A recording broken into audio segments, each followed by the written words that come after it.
come back home and take you to KwaZulu-Natal, Durban to be specific, where the Phoenix police station is conducting an internal investigation into alleged police negligence following the murder of a 25-year-old woman last year. In October, Sasha Lee Shah was shot dead by her ex-boyfriend, who then turned the gun on himself. But a month earlier, police were told to confiscate his firearm, which never happened. Karinda Jagmohan joins us now for more detail. And Karinda, you spoke to the late's mother. What did she tell you? The mother of Sasha Lee Shah, that's Jessica Shah, described how she has been running from pillar to post to various authorities trying to seek justice. We've had sight of this protection order, which states that police in Westville should remove the firearm of Sasha's ex-boyfriend, who, when she applied for this protection order, she described how she feared for her life during and after ending this abusive relationship, saying that her ex-boyfriend Kyle Indralal had brandished his firearm several times and threatened to take her life. Now, at that point, when the protection order was granted, the mother, Jessica, went to the Westville police station, but they said that it is a jurisdiction matter and sent her to the Phoenix police station, who ultimately served this protection order. But they did not remove Kyle's firearm. Now, in this process, of course, we know that Kyle then turned the gun on himself after murdering Sasha. And so Jessica, the mother of Sasha, is trying to find someone to hold accountable, and she's looking to the police, who she says were negligent in their duties. We've had a conversation with her earlier today, and she says that she even at one point phoned the Phoenix police station and had a conversation with one of the police officers, who said that they did not actually read out the full protection order. Take a listen to what she had to say about the apparent police negligence.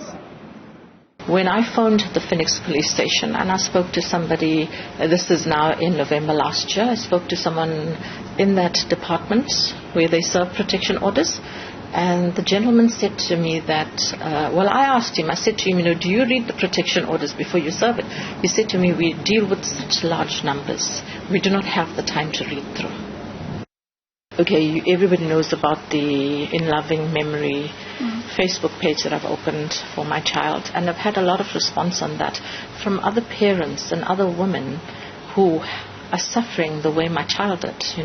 There is no justice. So why is there no justice? Why is there a justice system in place if it is not being used properly? The officers are being paid to do a job, and they're not doing their job, and they're not being held accountable, and that is where we are failing. Well, indeed, there you hear two critical comments made by Jessica Shah following her daughter's murder. This happened in October. Since then, she's been trying to go to various authorities to find someone to hold accountable, including the police. Now, we have just spoken to the police spokesperson, who said that the Phoenix police station commander has received the official complaint and they are investigating the alleged negligence. And we were there today as well, and we see that they are aware of this matter. And then you hear Jessica speaking about how other women have approached her. There's a Facebook group in memory of Sasha Lee Shah, in which there's also discussions about the general state of gender-based violence in the country, with many women saying that they experience trouble when approaching authorities to try and get assistance, whether it's gaining a protection order and having every point of their protection order request granted in order for them to feel safe, or even after the fact. Families of victims of gender-based violence say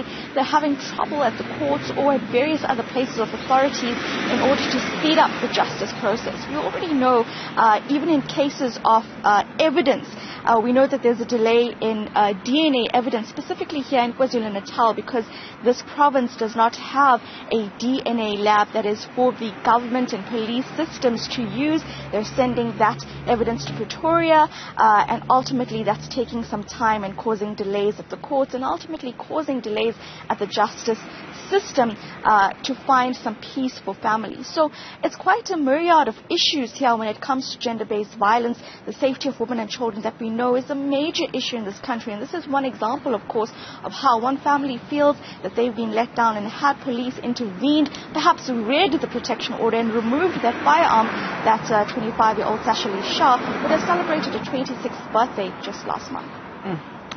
Thank you very much, Karinda. Jagmohan, for that detail.